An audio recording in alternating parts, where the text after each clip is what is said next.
Good evening, everyone. Am I clearly audible?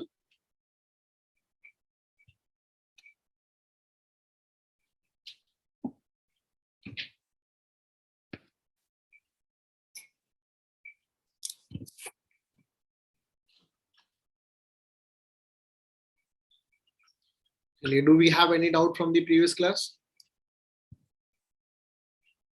No? No doubt from the previous class? Wonderful. Let us proceed further.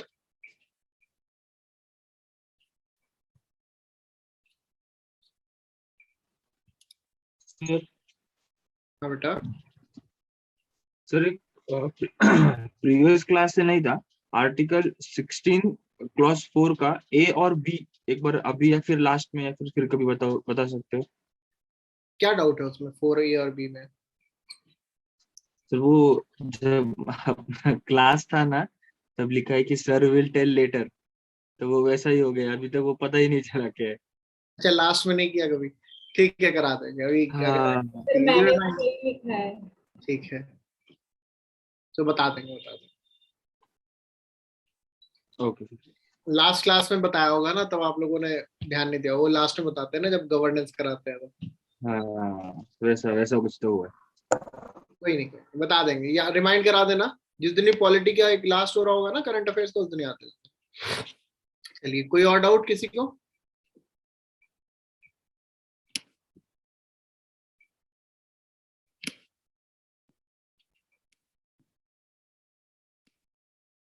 कोई और doubt?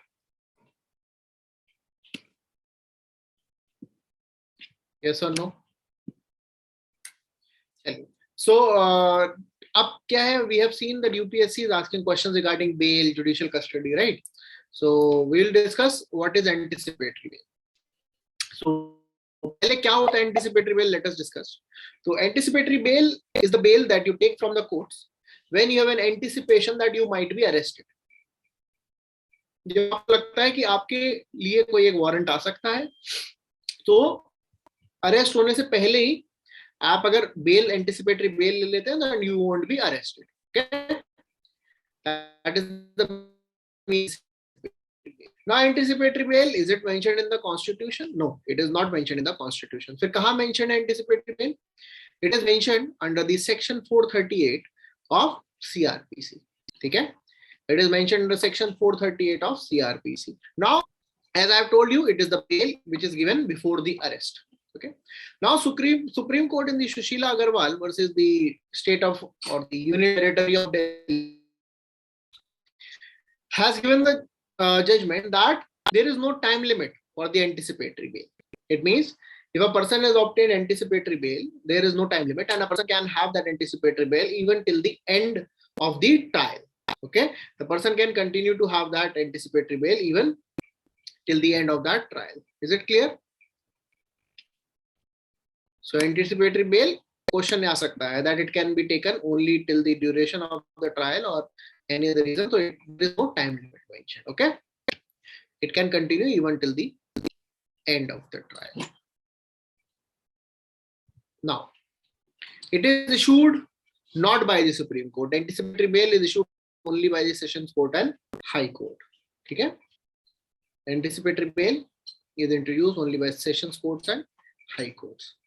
अब किस लिए है? Because it is read as the part of right to liberty. Article 21 का part माना गया. Anticipatory bail को Article 21 का part क्यों माना गया है? Because in some cases it has been seen that in order to curtail the liberty, people are under the arrest and the case is still under trial. तो उसको protect करने के लिए Article 21 का part माना गया है. How can we know that what is mentioned in the Constitution? Not. वो तो बेटा जो बताते वैसे पता लगेगा ना, उसे पढ़ के ही पता लगेगा, कोई और तरीका नहीं है. ठीक है, तो ये होती है एंटिसिपेटरी बेल.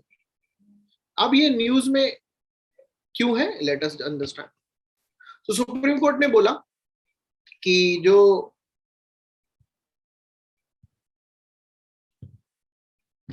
एंटिसिपेटरी बेल है, this can be or this power can only be exercised in the case where there is a reasonable reason or where there is a particular reason. It cannot bail क्या है बेटा, वो भी बताएंगे धीरे धीरे, जब जो आएगा वो बताएंगे। बेल होता है मतलब अरेस्ट से निकलने के लिए, when a person is to be come out of the police custody, that is bail. Okay, police custody और जुडिशियल कस्टडी। जमानत, हाँ जमानत होता है। पता तो है, पूछ क्यों रहे हो, पता तो है तुमको? हाँ, अब ये क्यों आया, क्योंकि सुप्रीम कोर्ट ने हाई कोर्ट को बोला है दैट एंटिसिपेटरी बेल जब आप देंगे you can only give when you have a reason. Okay, क्यों देना है? Because it is the part of right to liberty under article 21। Clear? And ये न्यूज क्या था कि there was a case, there was a case in high court where a person asked for the anticipatory bail, लेकिन supreme वो जो high court है उसने reject कर दिया था उन्होंने उस एंटिसिपेटरी बेल की पिटीशन को, और बोला था कि that the regular bell petition can be filed. Okay, regular bell petition can be filed, इसी न्यूज में। अब थोड़ा सा और समझते हैं क्या है ये, कि जो बेल है it is to protect the right to life and personal liberty, and ये किसी भी तरीके की restrictions नहीं रीड करेंगे if there are not specifically provided. It means if the parliament has provided for restrictions then the court will be reading those restrictions. लेकिन अगर कोई restrictions provide नहीं है तो कोर्ट कोई भी restriction अपने आप से नहीं मानेंगे, because it is for the protection of individual rights. And अगर कोई restriction है भी, कोई law भी है, तो the Supreme Court has the power to declare a judgment as a part of law under Article 142. तो उसकी पावर के अंदर भी डिक्लेयर कर सकते हैं anything related to the anticipatory bail. Okay, समझ में आया? Very good. अभी प्रोटेक्शन क्यों चाहिए? क्योंकि ऐसा केस में हो सकता है that a person is accused but that person is only the sole breadwinner of the family. That person has to earn to save or to raise his or her family. So in that case, the anticipatory bail can be provided. Clear? And in the 1980, as I've already told you, it has been identified as the Article 21, right to life or personal liberty. ठीक है? तो question कैसा बन सकता है? Question बन सकता है what is anticipatory bail? Okay? There can be 4 statements. दूसरा क्वेश्चन बन सकता है that anticipatory bail is related to which fundamental right? So now you know it. It's related to which fundamental right? Article 20. ये question बन सकता है। ठीक है, कौन सी कोर्ट दे सकती है anticipatory bell? High court, session court. High court, session court, supreme court नहीं दे सकती है। ठीक है, इतना समझ में आ गया? यस और नो? सर एक डाउट है। बोलो बेटा। सर ये एंटीसिपेटरी मतलब ट्रायल स्टार्ट होने के पहले ये बेल की डिमांड करेगी ना? जब लगता है कि अरेस्ट हो सकता है, एंटिसिपेशन ऑफ एन अरेस्ट। तो फिर सर इसमें तो मतलब ऐसे डायरेक्टली ये नहीं होगा कि तुमने कुछ किया होगा तो ही तुम्हें लग रहा है ना कि तुम अरेस्ट हो सकते हो। हाँ, तो फिर सर मतलब ये तो खुद ही मतलब एक टाइप का एक्सेप्टेंस हो गया ना कि मतलब आई एम द अक्यूज्ड। नहीं, कोई केस अगर मान लो आपको लगता है कि आपको कोई किसी केस में से मान लीजिए आपने कोई स्टेटमेंट दिया and you may feel that other person may file a defamation case against you, that case आप पहले एंटिसिपेटरी बेल लेके रख लें। समझे? हाँ बेटा। सर मेरा एक डाउट है कि एक तो पहला जो एंटीसिपेटरी बेल है वो session court, high court issue कर सकता है, तो ये मैटर है जब एंटीसिपेटरी बेल का सुप्रीम कोर्ट में गया क्यों? वो इशू नहीं कर सकता? तो मैटर ये नहीं गया, सुप्रीम कोर्ट ने डायरेक्शन दी है कि हाई कोर्ट जब भी अगर एंटीसिपेटरी बेल इशू कर रहे हैं तो ये क्या क्या गाइडलाइंस फॉलो करे। वो बेल की पिटीशन नहीं गई थी सुप्रीम कोर्ट। ओके सर, एक ये था कि जो अगर एंटीसिपेटरी बेल जारी है तो कुछ ऐसे क्राइम्स होंगे जिसमें एंटीसिपेटरी बेल दी जा सकती है, कुछ में नहीं दी जा सकती। हाँ, हीनस क्राइम के लिए नहीं दी जा सकती। ओके, कोई भी क्राइम जिसकी पनिशमेंट 7 साल से ज्यादा हो उसके लिए नहीं दी जा सकती। ठीक है। Now there was a bill passed by the parliament. It became an Arbitration and Conciliation Amendment Act 2021. क्या है ये अमेंडमेंट? इस अमेंडमेंट के थ्रू जो है एक arbitration council of India setup होगा, जिसका काम क्या होगा? The work of that arbitration council of India is to for the promotion, arbitration, mediation, conciliation, and other ADR mechanism, that is alternative dispute resolution mechanism. ठीक है, अब who will be the chairperson? The chairperson of this Arbitration Council of India can either be a judge of Supreme Court or a judge of High Court or a Chief Justice of High Court or any eminent person having expert knowledge. ठीक है, other members कौन है? The other member can be eminent arbitrators, practitioner, academicians, and any person with the experience of arbitration and government appointees. Okay, so there will be Arbitration Council of India, which will be chaired by the judicial members. Okay, Supreme Court judge, judge of High Court, Chief Justice of High Court, or etc. Now the Supreme Court and High Court may now designate certain institutions as arbitral institutions. Okay, they can designate them as arbitral institutions. It means these institutions will be providing the arbitration. अगर कोई case होता है that is related to a international dispute, that is a case related to the international commercial arbitration, there the appointments will be made by the Supreme Court. Domestic cases में concerned High Court can make the arbitration appointments. Okay, international supreme court करेंगे, कोई भी arbitration institution को designate करना और उसमें appointments करना. Domestic के लिए high court will be concern और concern high court, it means जिसकी जुरिसडिक्शन में वो पड़ता है. ठीक है, now a written claim and the defense should be completed within 6 months of the appointment of arbitrator. It means 6 months के अंदर there has to be a resolution of the dispute. All the details must be kept confidential except the arbitral order. That too in certain circumstances.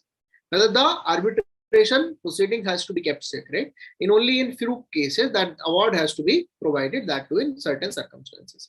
Now the disclosure of the award will only be made whenever it is necessary for enforcing the award. Okay? Otherwise ये भी implement नहीं होगा. यहाँ तक समझ में आया है? Arbitration Council of India है जिसमें जो है one chairperson will be judge of Supreme Court, High Court, Chief Justice of High Court. Then Supreme Court and High Court will designate arbitral institutions. International commercial arbitration होगा, that will be designated by Supreme Court, and domestic arbitration होगा, that will be designated by the High Court. Clear? Well, ये dispute कितने time में resolve करने होंगे? 6 months of the appointment of arbitrator, not 6 months of the filing of the arbitration. 6 months from the appointment of arbitrator. ठीक है? And details जो जरूरी है फिर वही आर्बिट्रल अवार्ड की शेयर करनी है. यहां तक समझ में आ गया? यस और नो? Very good.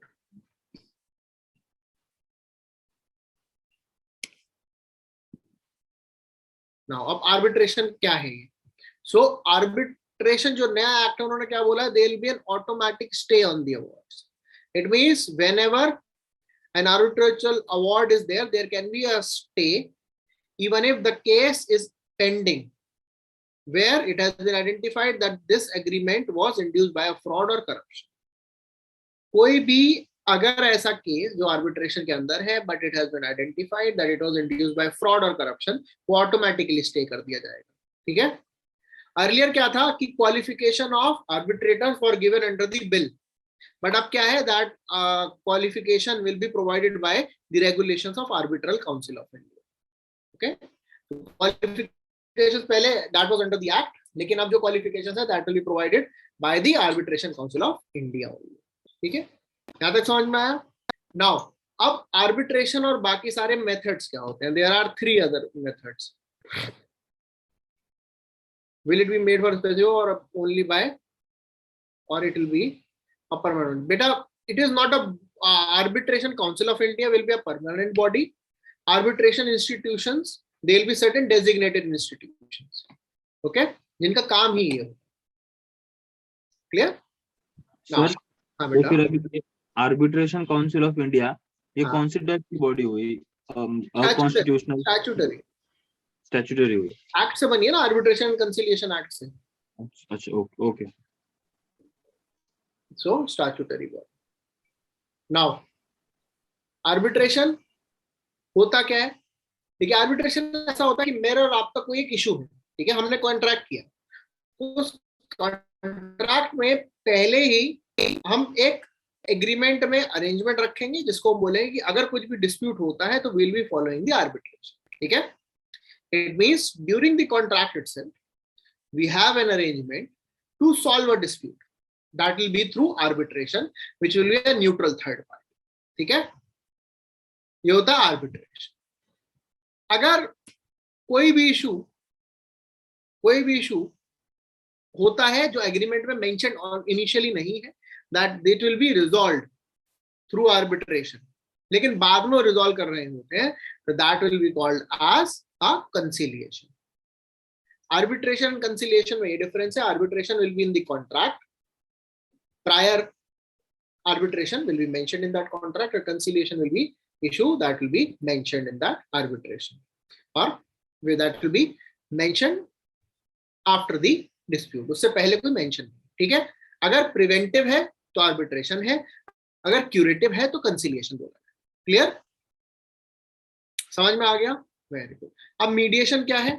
मीडिएशन क्या होता है? जब आप किसी भी न्यूट्रल पार्टी को अपने इशू को रिजॉल्व करने के लिए अपॉइंट करते हैं, that will be called as mediation. ठीक है, you are trying to have a neutral party that is trying to resolve the disputes between you two, but that decision is not binding. वो decision जब binding नहीं होगा, then only it will be called as mediation. ठीक है, it means in arbitration conciliation it will be binding, mediation it will not be binding. It is only a consensual resolution of dispute through mediator. Clear, समझ में आया है? Very good. कोई issue, कोई tension, कोई mention?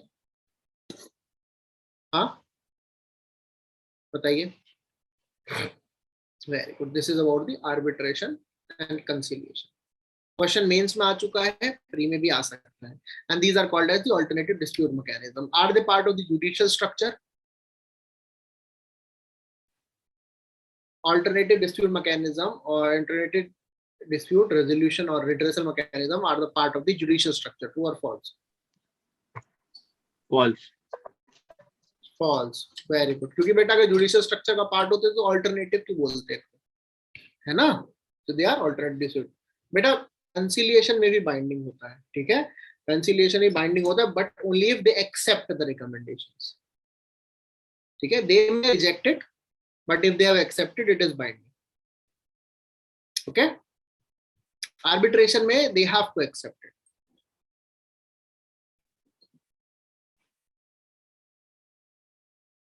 Clear? Any doubt? Let us proceed further. Now justice clock. What is justice clock? So in the Gujarat High Court, a clock has been put up that is 7 feet by 10 feet in size, and it is placed at a height of 17 feet on the ground, closer to the Gujarat High Court. क्या है ये? एक तरीके से एक representation है एक board का, that will show to specify, or that is showing to specify the cases that are pending, the cases that are tried, and cases that are under adjudication or that are under the benches in that day. It means it will provide all the vital statistics with respect to the justice delivery in Gujarat. Okay, समझ गए? मतलब एक board है, LED है बड़ी सी, जहां पर mention है कितने केसेस पेंडिंग है, कितने ट्राई हुए, आज कितने केसेस ट्राई हुए. ठीक है, कितने जजेस हैं आज, कितने जजेस प्रेजेंट, ऑल सब केसेस. ठीक है, it is to show the और the represent the justice delivery system in Gujarat. Question ये आ सकता है कि जस्टिस क्लॉक कहां पर है? So it is in Gujarat. ठीक है, अब ये डिजाइन और डिस्प्ले किसने किया है? It is displaying your data from the national judicial data grid. Okay, it is displaying data from the national judicial data grid. अब ये जो है ऐसे ही वेबसाइट पे भी एक अवेलेबल होगा tab, that is called as virtual justice clock. Clear, virtual justice clock.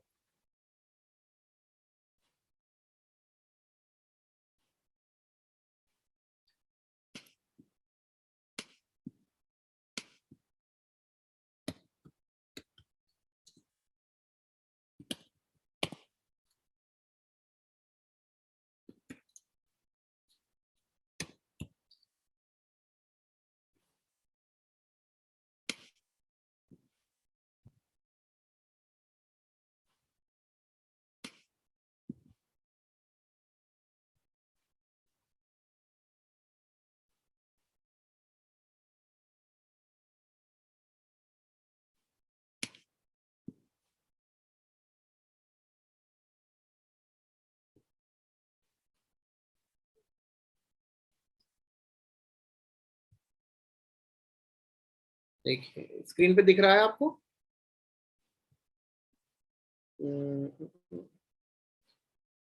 ये क्लॉक दिख रही है ना, ये ऐसे रहेगा कि कितने पेंडेंसी है, कितने लिस्टेड टुडे हैं, ये हमने दिखाया है अहमदाबाद का, ठीक है, अहमदाबाद रूरल रीजन का, ऐसे ऐसे पूरा शो किया जा रहा है। क्लियर?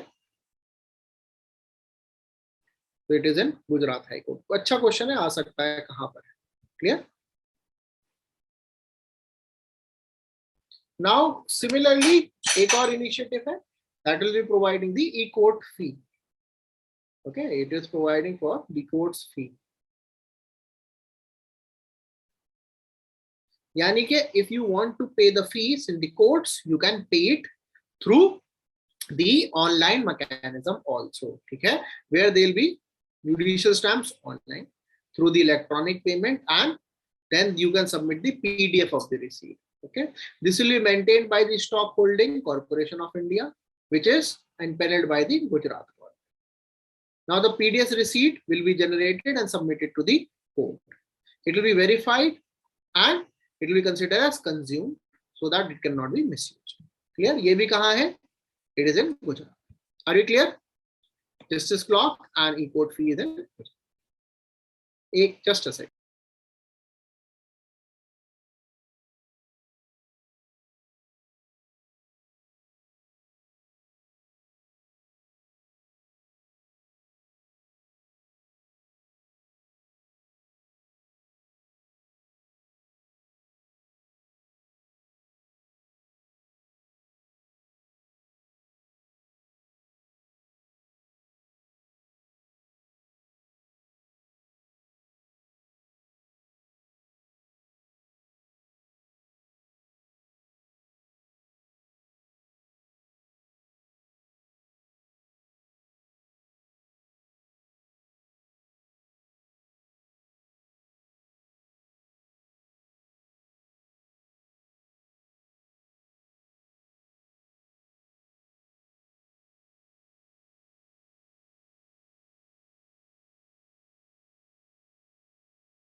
हाँ जी, are we clear till this point? बेटा एलईडी सिर्फ गुजरात, गुजरात हाई कोर्ट में सिर्फ गुजरात का। Okay, clear? चलिए, let us proceed further. Now there is a system that is called as interoperable criminal justice system project. ये क्या कर रहे हैं? That it will be setting up, or it has now in the phase 2, that will be providing the interoperability in the 5 pillars: police, forensics, courts, prosecution, and e-prisons, where they will be having a integrated system of all these things. That means the police का जो है crime and criminal tracking and network system, forensics labs का e-forensics, courts का e-courts, prosecution of public prosecutor and prisons, इन सबको एक integrate करके एक cloud based infrastructure बनाया है, where they'll be having the integration of data. Okay, now it will be implemented through the National Informatics Center. Okay, in association with NCRB. मतलब main body है, main implementing body होगी national crime records bureau, and उसको maintain करना, because it will B on the cloud system, it will be a digital system, it will be through the National Informatics Center. ठीक है, NCRB क्या है? दिल्ली में headquarters है, and ये जो सिस्टम है it is for the all the states and union territory, ऐसा नहीं है कि लिमिटेड उसके. ठीक है, इसका एक फेज 1 भी था, this is the phase 2 of this project. इस phase 2 में एक बहुत अच्छा principle follow हो रहा है, that there will be one data, one entry. Okay, so there will not be any deduplicate, or there will not be any duplication of data. One data, one entry. Okay, मतलब एक बार कहीं enter हुआ, दोबारा उसको आपको री enter करने की जरूरत नहीं है. So you will have a clarity of data. ठीक है, interoperable criminal justice system. Question क्या आ सकता है? That it is implemented by which body? So it will be implemented by National Crime Records Bureau. पहली चीज. और कौन-कौन से systems इसमें included है? Police, forensics, courts, prosecution and prisons. ये 5 pillars इसमें included है. Clear? And it will have one data, one entry. Question ये भी आ सकता है that this is the first phase. No, this is the second phase. Okay? समझ गए? चलिए. Now एक पहल campaign is related to what? बताओ, Ek Pahal campaign is related to what? Question नहीं आ सकता है. Ek Pahal is related to what? Sir, free legal aid. Free legal aid. Legal aid. So Ek Pahal is related to the provision of free legal aid. Very good.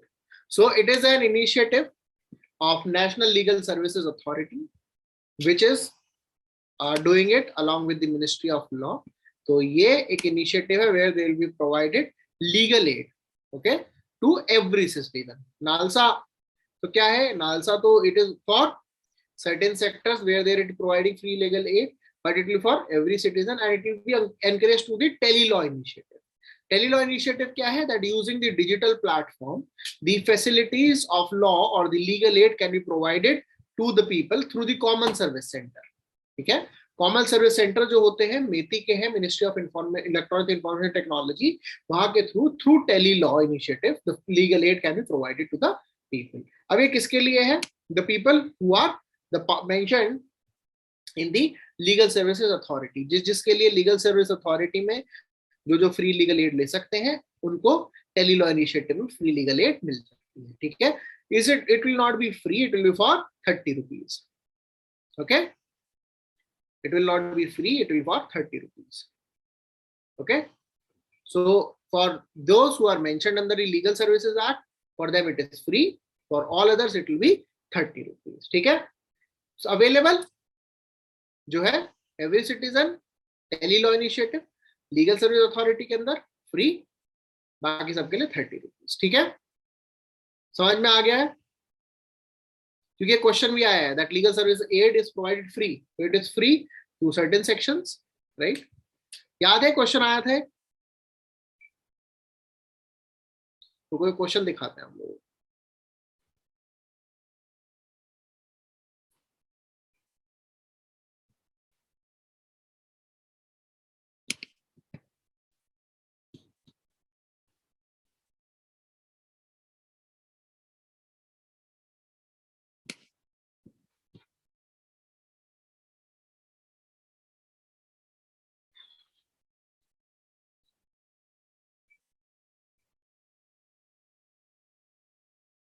Sir ये तो सिर्फ registration purpose के लिए है या कुछ और भी पर्पज सॉल्व होगा इसमें?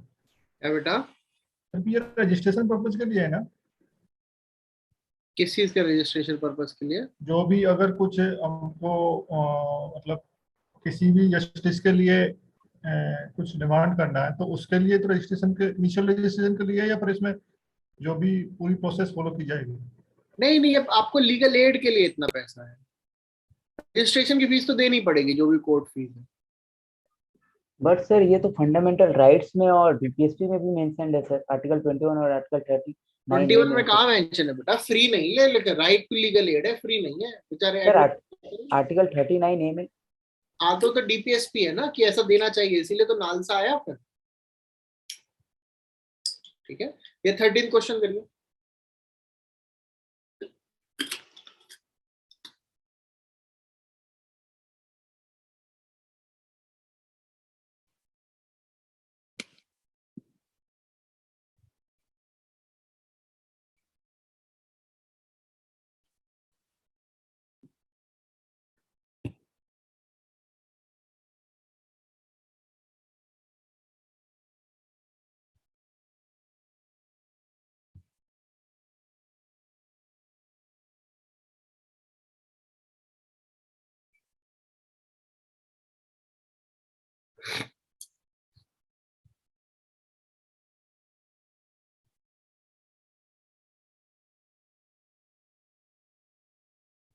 बताइए।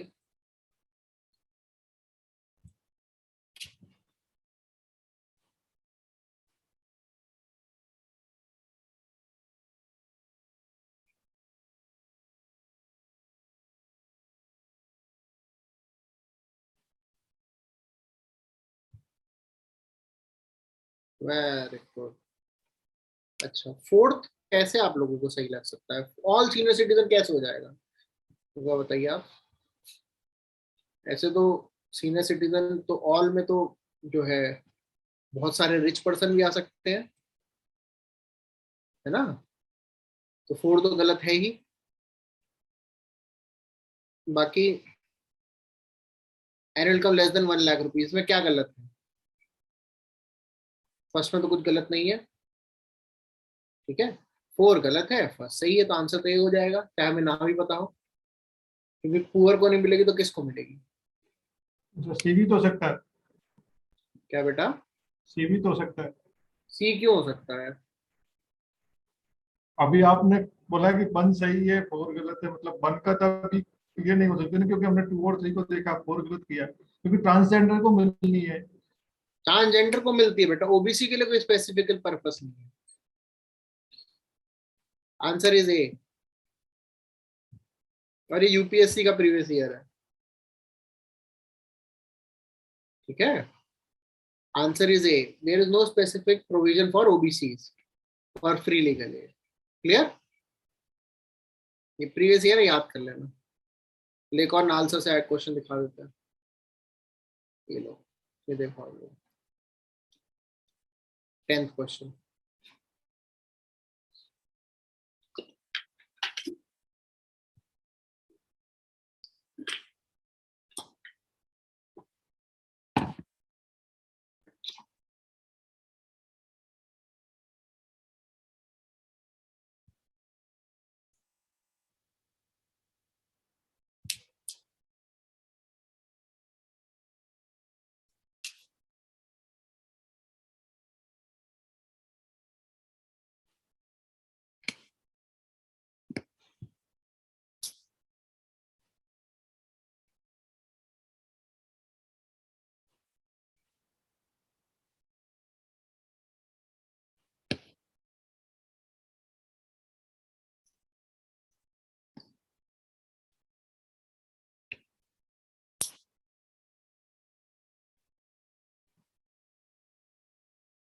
Surplus सही, ठीक है। With reference to NALSA, it provide free and competent legal service to the weaker section of the society, बिल्कुल सही है।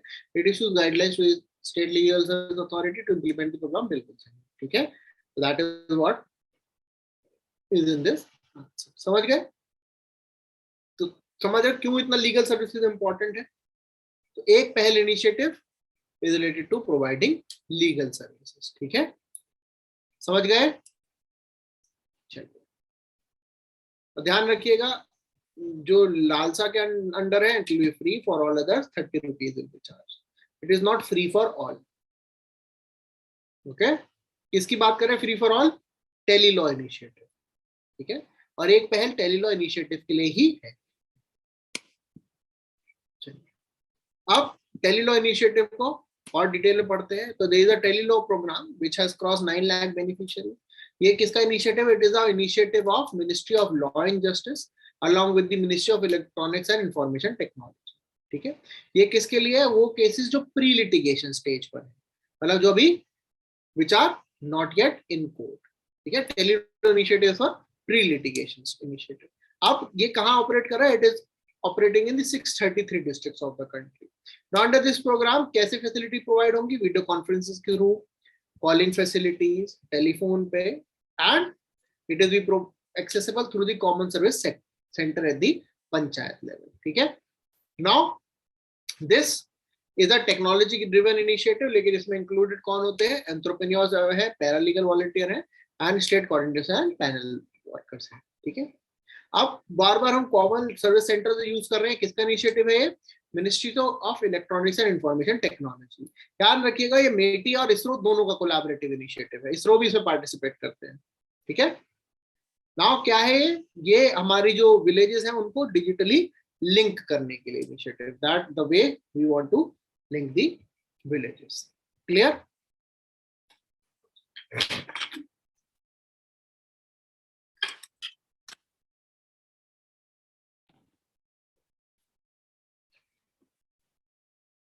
समझ में आ गया? Very good. Now Mendes principles are related to MENDEZ. Mendes principles are related to, बताइए। Torture and police custody. Torture and police custody नहीं बेटा, anti torture and police custody, principles against torture and police custody, ठीक है।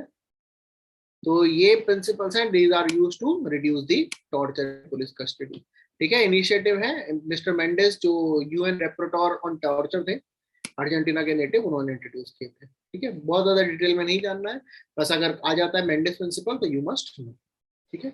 Now the police station should provide the legal aid institution, मतलब supreme court ने बोले हैं that every institution और the every police station must display on the board that everyone has right to legal aid and those who are eligible they will be provided free legal, ठीक है।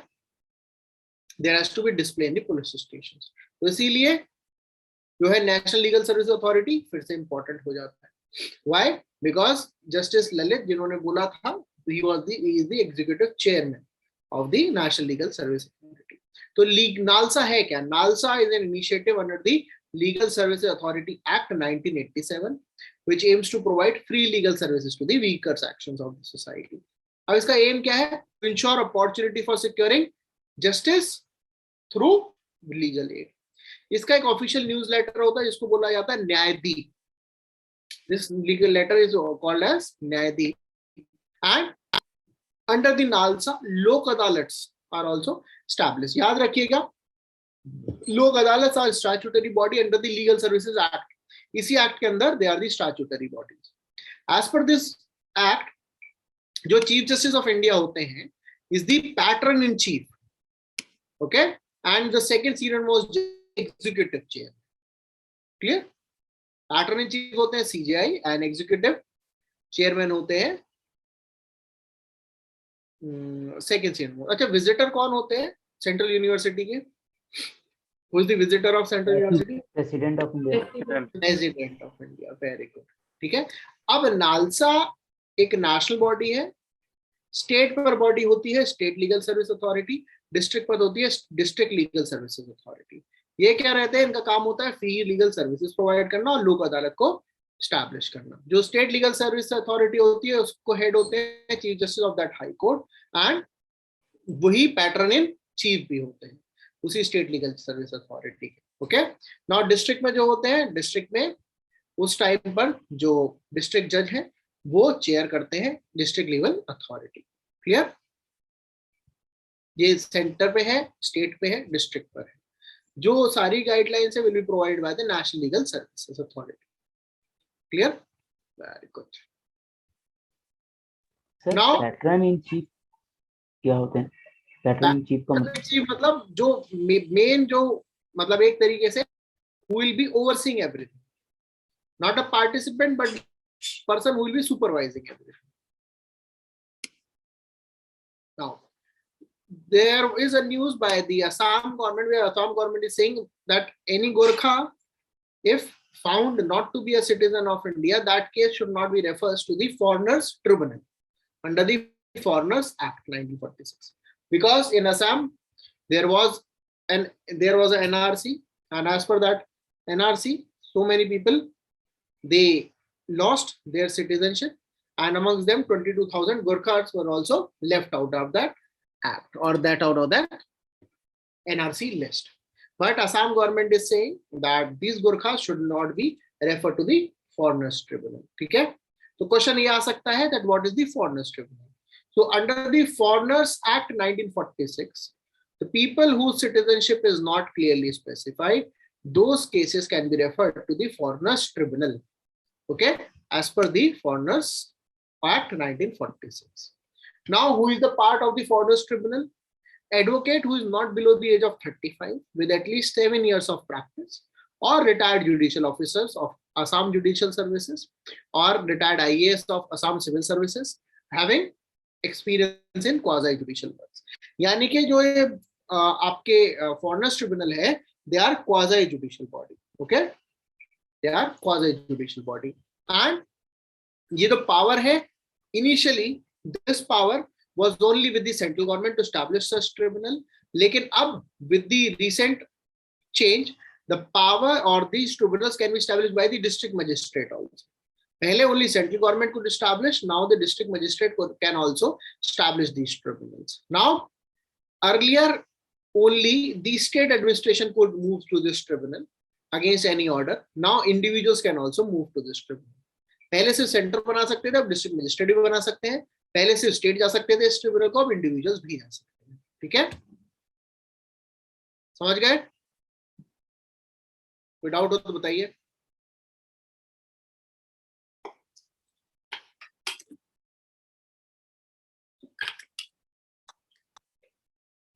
बताइए,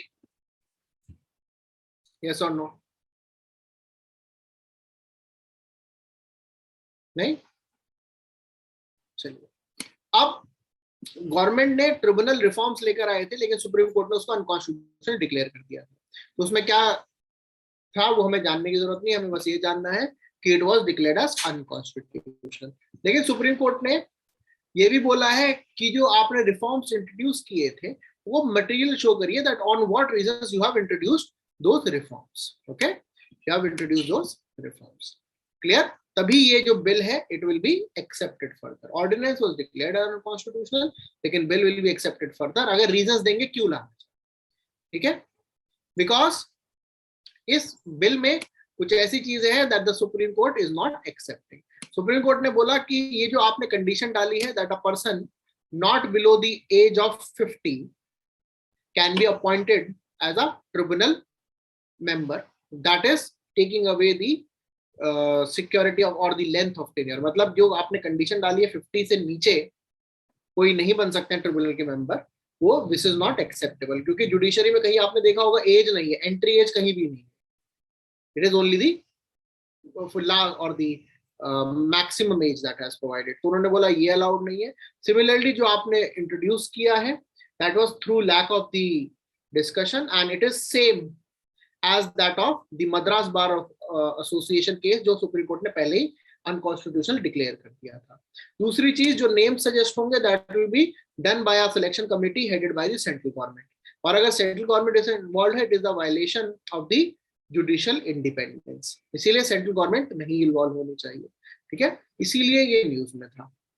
अब जो tribunals है उसमें already बहुत सारी वैकेंसीज भी हैं. तो the supreme court has also said that whatever number of tribunals you have at present there are 16 tribunals. वहां पर जो वैकेंसी है that is also to be dealt with. And also कि जो आपने फंक्शंस हैं जो हाई कोर्ट को ट्रांसफर कर रहे हैं वो functions should not be transferred to the High Court. Rather, the tribunals should be established because the High Courts are already burdened in India. ठीक है?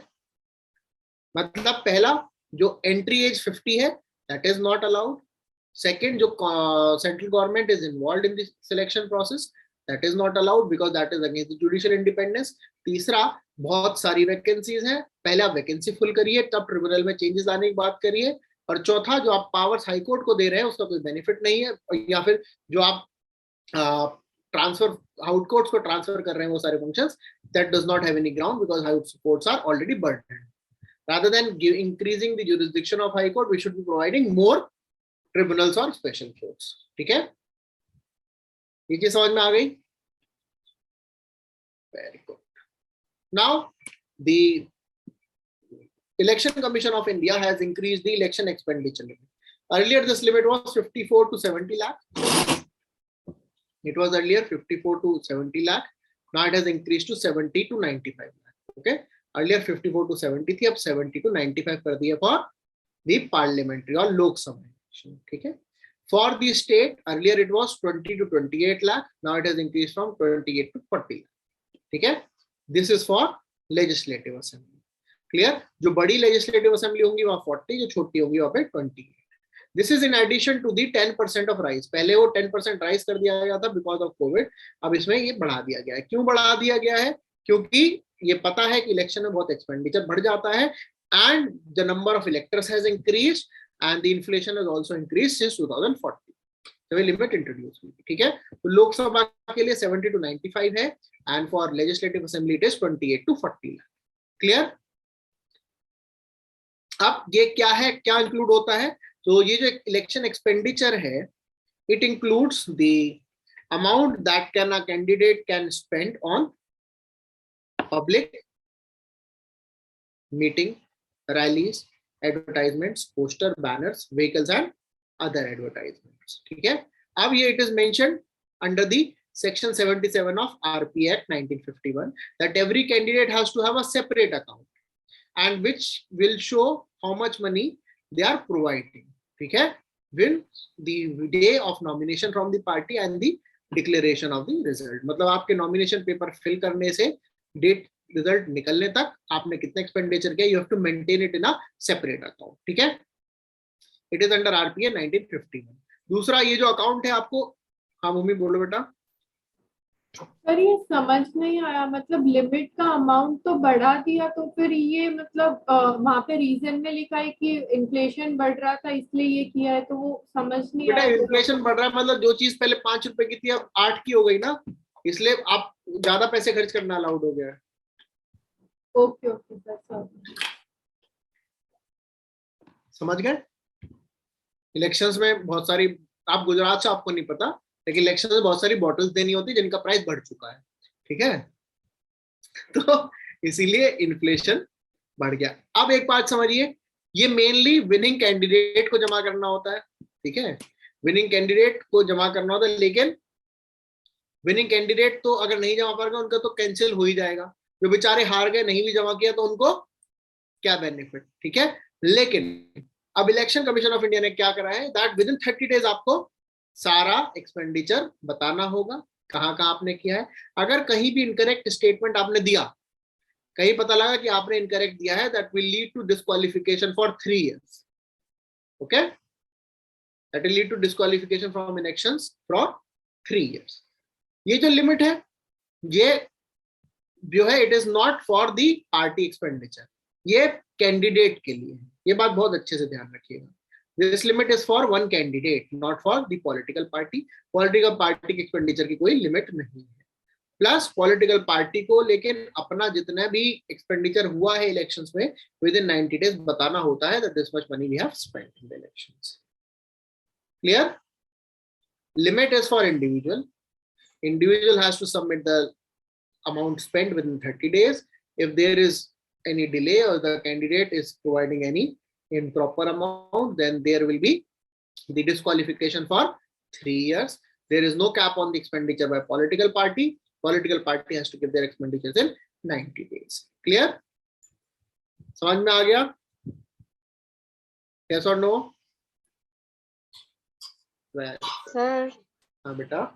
Sir, why election expenditure is limited? Because we know that they spend more than they in written.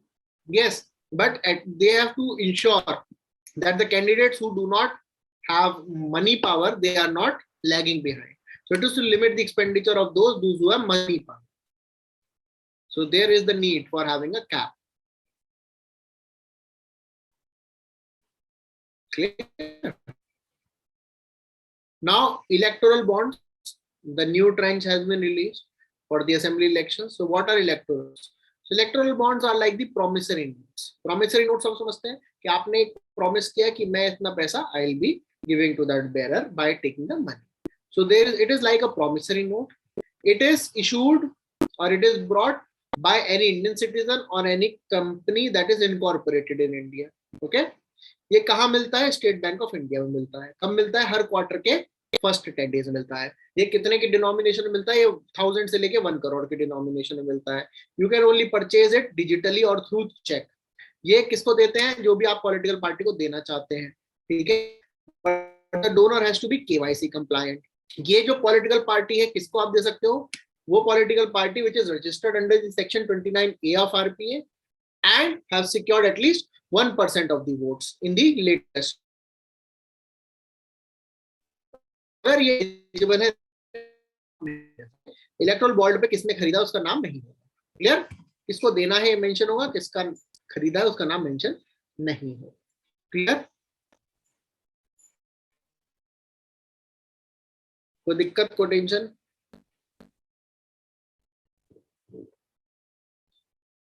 चले आगे. चलिए, अब electoral bond के क्या फायदे होते हैं? ब्लैक मनी को रोकना, ट्रांसपेरेंसी लाना, नॉमिनेटी लाना, पैरेलल करेंसी होना, एलिजिबिलिटी को लाना. यही सब इसके कॉन्स भी बताए जा रहे हैं. ठीक है. जो एक्चुअली प्रो थे वो सारे इसके कॉन्स बताए जा रहे हैं, क्योंकि इससे ब्लैक मनी भी आ रहा है, इससे पैरेलल इकोनॉमी क्रिएट हो रही है, सब कुछ क्रिएट हो रहा है. ठीक है. लेकिन this is a part of means. Clear? Now the government has introduced election law amendment bill that is to link the Aadhaar card to the voter card. ये क्यों किया जा रहा है? Because there is a need to ensure that every candidate is voting only at one place, or the name of every person is only the amount is of single candidate whole party. ये तो बता दिया बेटा, that was our candidate. Is this a donation? बेटा, it is a donation. Electoral bond is a donation, but there is still no clarity whether it will be tax free or not. Okay, still no clarity whether it is tax free or not. Some places say it is tax free, some places say it is not tax free. लेकिन उसमें bearer का नाम ही नहीं हो तो पता ही लगता उसे benefit मिले कि नहीं मिले, है ना. लेकिन लॉजिक क्या कहता है? अगर नाम नहीं है तो बेनिफिट कैसे पता लगेगा? सर नॉर्मल डोनेशन होता है, अगर पॉलिटिकल पार्टी कर रहे हैं हम तुम 20,000 से कम है या 2 लाख से कम है, तो उस केस में तो हमको टैक्स बेनिफिट मिलता है ना. 2000 कैश और बाकी कैश अब 2000 तक दे सकते हो आप. उस केस में तो सर टैक्स बेनिफिट मिलता है ना. उस केस में टैक्स बेनिफिट मिलता है. ठीक है. नाउ अब इंट्रोडक्शन हुआ कि there has to be linkage of Aadhaar with the voter card. ये कैसे होगा? Section 23 of RPA 1950. और ध्यान रखिएगा, it is in the 1950. Generally हम 1951 पे सब कुछ देखते हैं, but the preparation of electoral rolls are under RPA 1950. इसीलिए it is under this. Can ruling government know who is giving the bond to whom? But का नाम नहीं है, लेकिन पता तो बैंक वालों को पता ही है किसने दिए हैं. ठीक है. पता सबको होता है. और एक्चुअली वो है ही एक तरीका, अगर प्रैक्टिकली देखें, ये है ही एक जो है way of shifting the money from one two other side. Clear? हाँ जी. तो 1950 है, बहुत ध्यान रखिए. क्वेश्चन यही कैच फंस सकता है कि हम लोग नोटिस नहीं करेंगे that it is in the 1950. हम आरपीए देख के आगे बढ़ जाते हैं. ठीक है. सो it is section 23 of RPA 1950. इसका क्या है? देखो, बोगस वोटिंग ना हो, फ्रॉडुलेंट वोटर्स ना हो.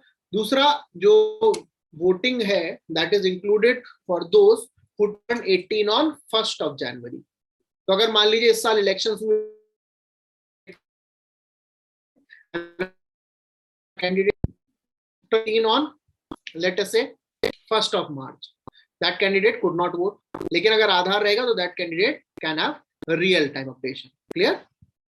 समझ में आया? So इसके हिसाब से there will be 4 quarters or in every quarter a person can get themselves updated.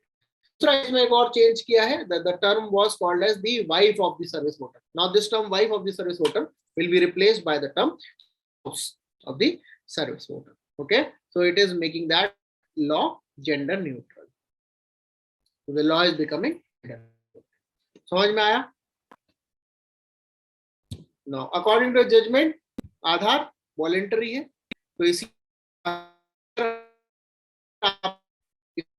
ने क्लियरली बोला है पहला कि ना तो आपको कोई मना करेगा आधार लिंक करवाने से, ना आपको कोई आपको फोर्स करेगा आधार लिंक करवाने से. ठीक है, समझ में आया? यही जाना, बाकी सब तो दिस इज मेन टॉपिक कि यूआईडीआई में इंक्लूड हो जाएगा, प्राइवेसी कंसर्न हो जाएंगे, बट हमें जो जानना है क्या क्या चीजें है. पहला interlinking of Aadhaar and voter card. There will be 4 times in a year when a voter can be included. Teesra, there will be changing of the name wife to the word spouse. Okay, and that is for the proxy voting. The service voter is that for the proxy voting. Clear? Now, captain Amarinder Singh ने अपनी political party बनाई Punjab elections के लिए, नाम रखा था पंजाब लोक Congress party. अब वो रजिस्टर करवाने की बात थी, तो इसीलिए we should know what how and in what manner a political party is registered. पहली चीज, a political party registered under the section 29A of representation of people act 1951. Section 29A of RPA 1950.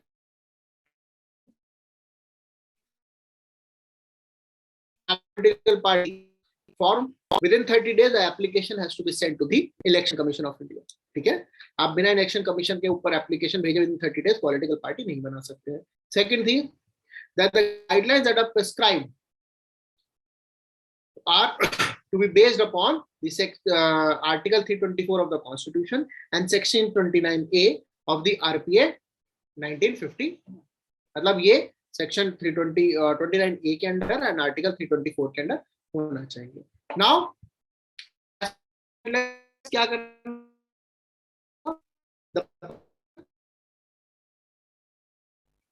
the person that is or the political party that is to be made, उसका जो publication है that is to be there in 2 local newspaper and 2 national newspaper.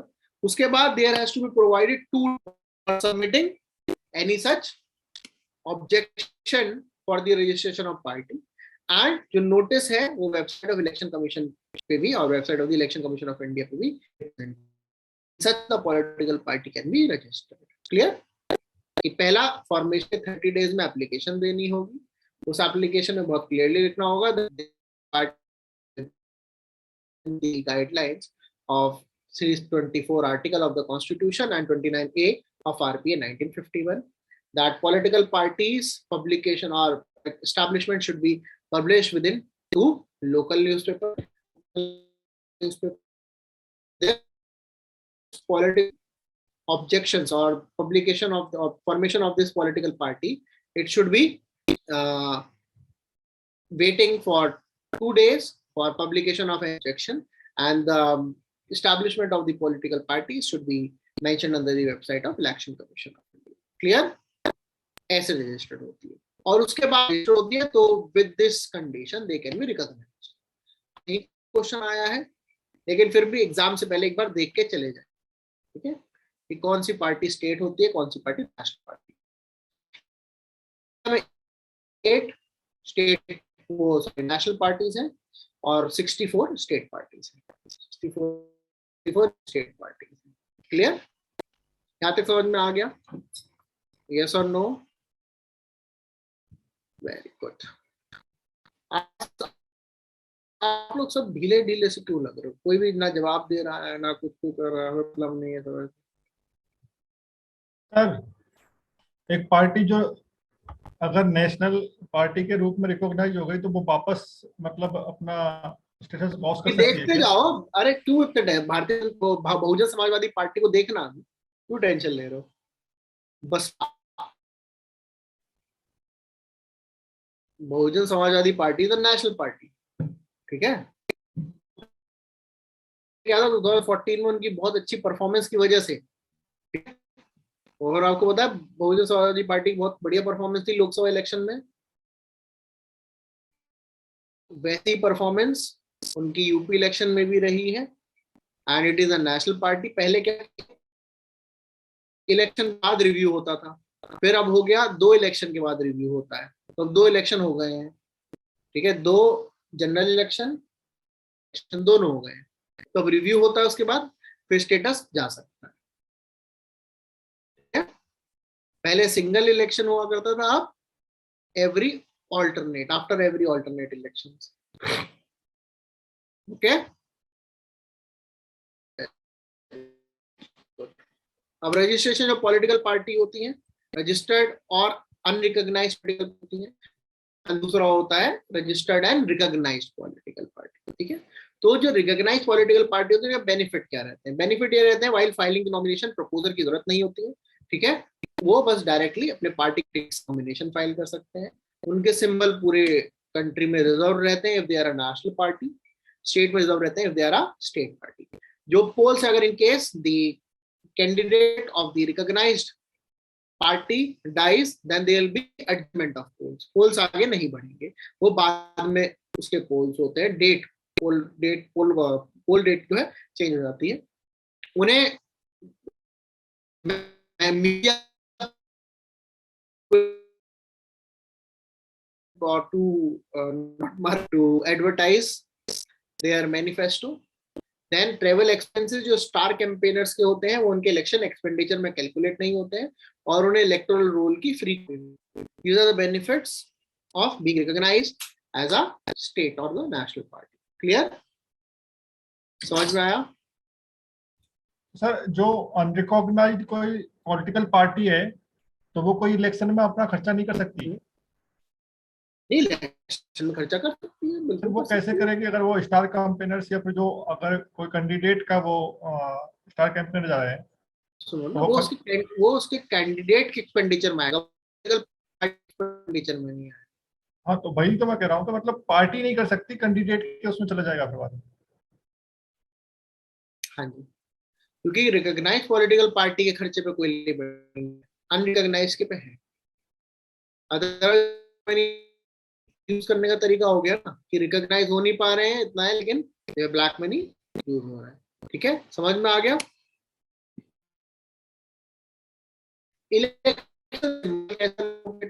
तो recently लोक जनशक्ति party वो 2 faction में divide हो गई थी, है ना।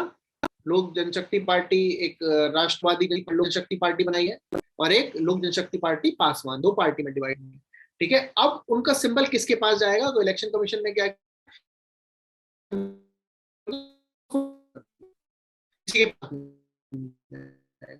क्वेश्चन सकता है सिंबल्स आर इलेक्शन सिंबल्स आप समझते हैं क्यों होता है? जिससे कि person, if the person is illiterate, they can also identify which political party to vote for, ठीक है।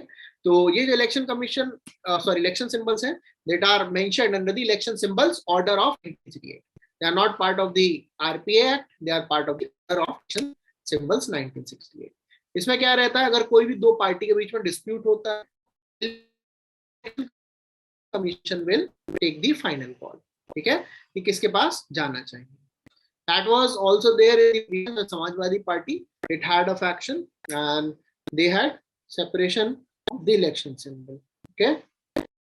Now, क्या होता है इशू? जनरली क्या होता है कि पॉलिटिकल पार्टी खुद ही डिसाइड कर लेते हैं कि कौन सा सिंबल जाएगा। नहीं होता है तो जहां पे ज्यादा इलेक्टेड एमपी एमएलए है डिसाइड कर लेते हैं, और नहीं भी समझ में आता है तो जो जिस पार्टी में थोड़े से ज्यादा है वहां से डिसाइड कर लेते हैं। क्लियर?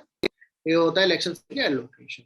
एलोकेट कैसे होते हैं कि एक लिस्ट दी जाती है, उनमें से चूज करना होता है, first on first serve basis पे डिसाइड होता है, एंड जो सिंबल है फ्री है एलोकेट कर सकते हैं। जो symbol of the national parties and the symbol which are of the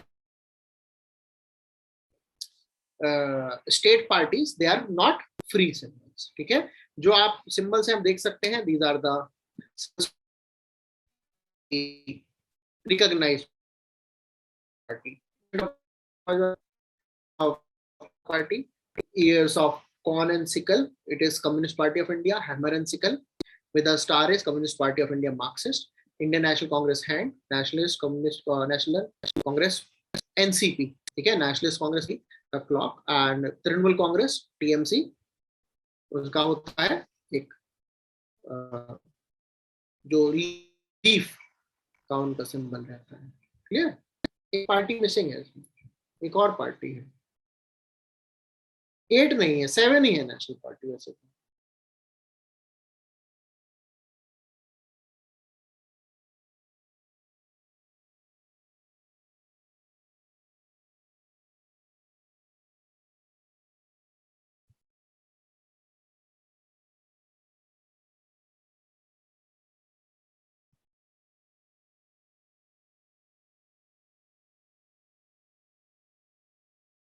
अच्छा हाँ, रिसेंटली अभी आया था ना मेघालय की national people party NPP, Meghalaya की जो संगमा नेशनल पीपल्स पार्टी, और 8th is national peoples party, ठीक है।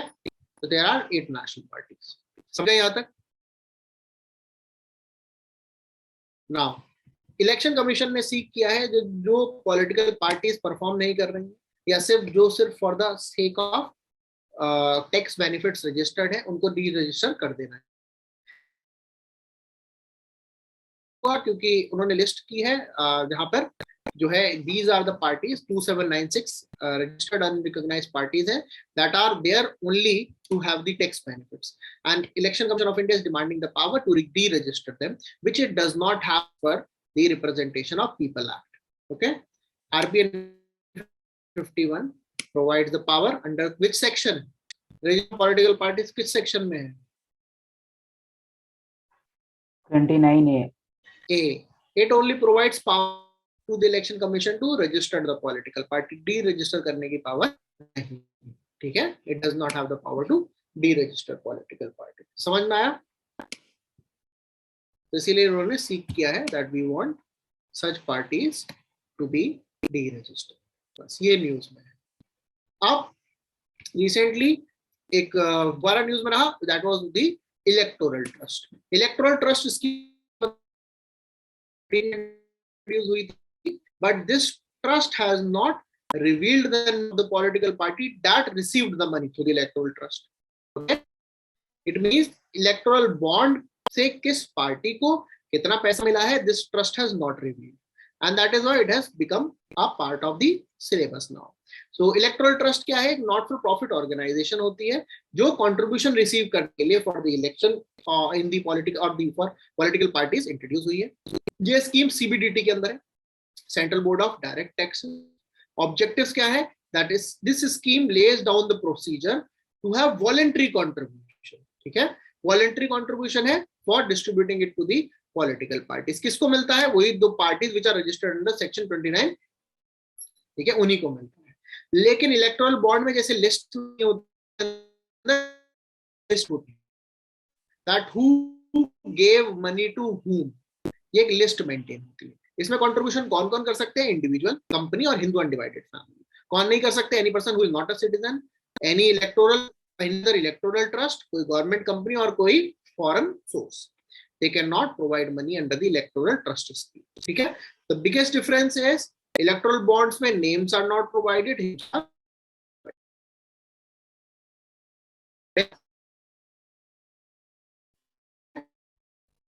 Yes or no? आज सब इतने ढीले ढीले क्यों हो रहे हैं? इलेक्शंस में मजा नहीं आ रहा पढ़ने में। क्वेश्चन आएगा बच्चों से, इलेक्शन से हर साल क्वेश्चन आ रहा है, ठीक है। Now, model code of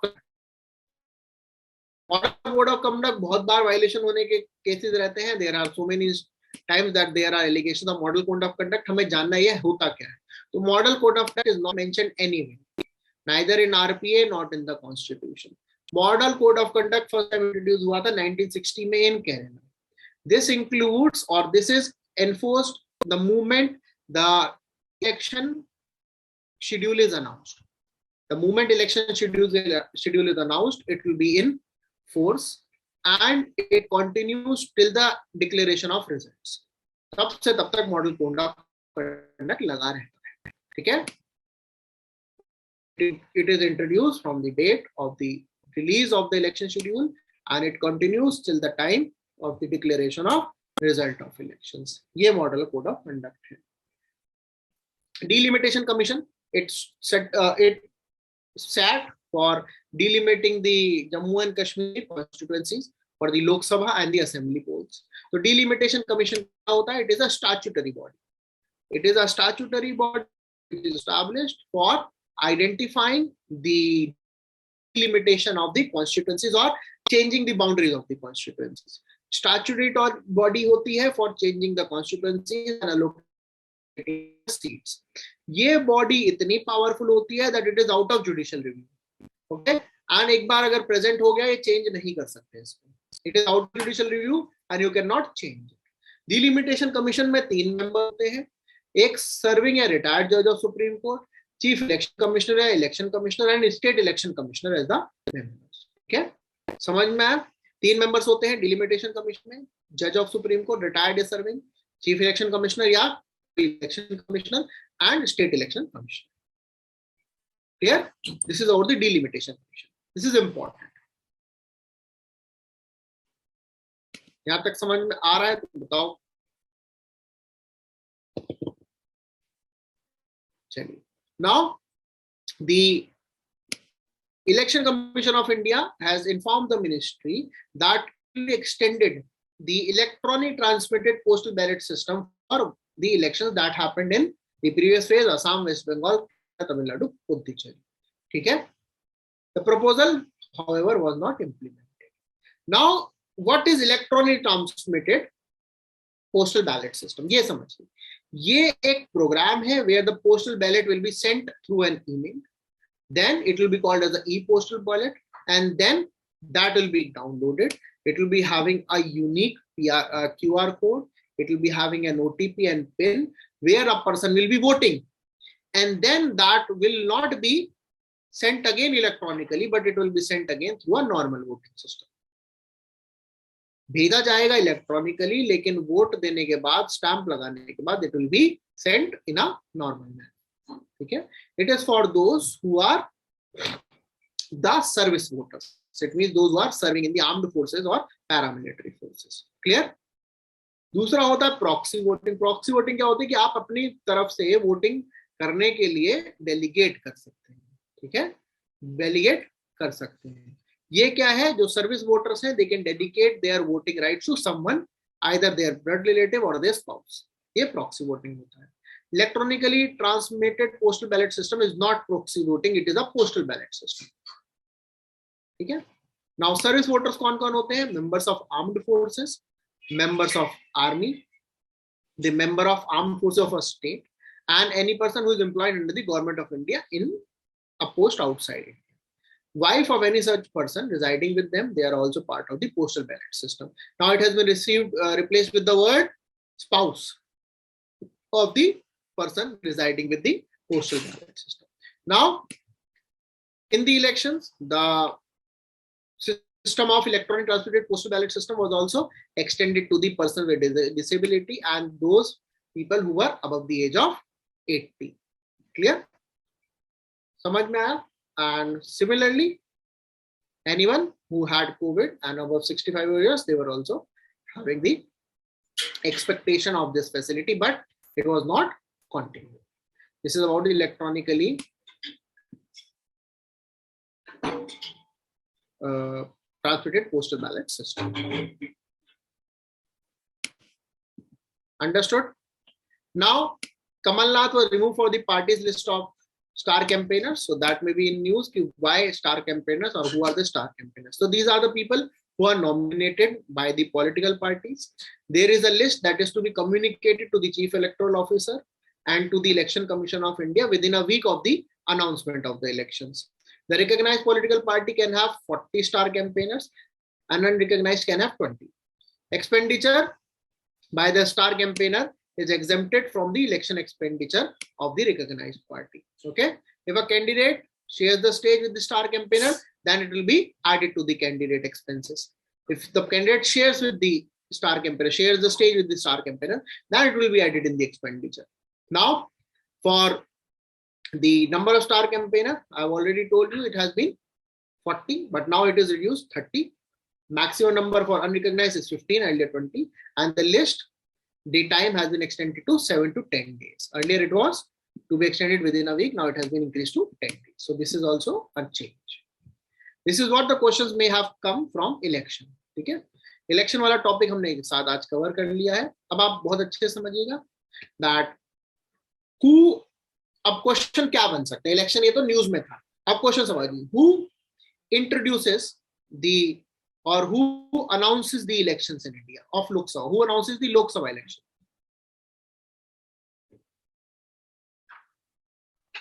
President. President. ध्यान रखिएगा, President announces the Lok Sabha election and Governor announces the State Assembly election. ठीक है, समझ में आया? Lok Sabha, Rajya Sabha president, state legislative assembly, legislative council, governor. एक चीज. दूसरा, आरपीए 1950 में क्या क्या है? Qualification of voters, electoral roll, delimitation commission, okay, and the formation of constituencies. बाकी सब चीजें 1951 में है. Qualification of voters, electoral roll, creation of delimitation commission, and the creation of constituencies. This is an RPA 1950. बाकी सब 1951 में है. Okay, समझ में आया? This is what we had to do from elections. अब बेटा एक बार रिपीट कीजिए सर, आरपीए 1950 का. आवाज नहीं आ रही सर, आरपीए 1950 का एक बार रिपीट कीजिए ना. लिखिए दोबारा से. Qualification of voters,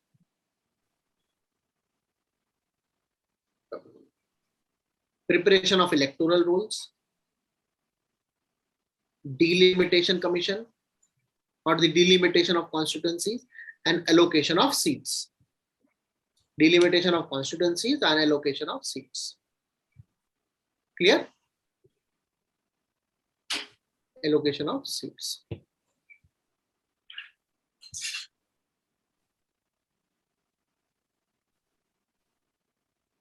Understood?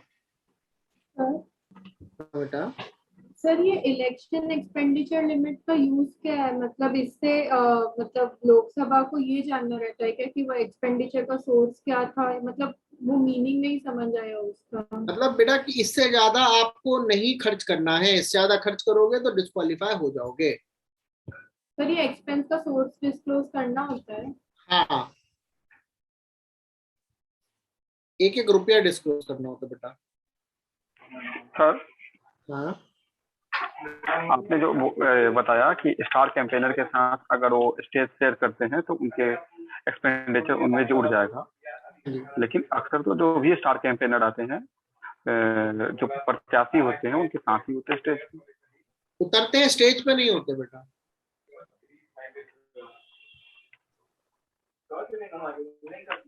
यही तो बात है, स्टेज पे नहीं होते हैं. आप देखिएगा, अब कोई नहीं है, गुजरात में इलेक्शन आने वाले हैं ना. हाँ, तो अभी जाने शुरू हो गए. कैंपेनर देख लेना, जो कैंडिडेट है वो स्टेज पे नहीं होंगे. ठीक है, चलिए. Any other doubt we have?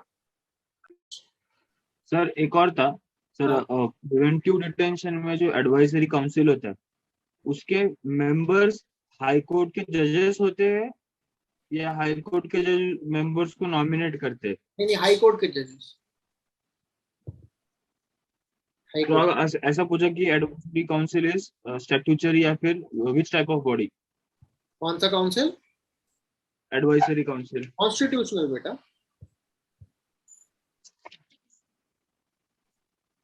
ठीक है, कॉन्स्टिट्यूशनल बॉडी. आर्टिकल 22 में लिखा है advisory council for preventive detention constitutional body है.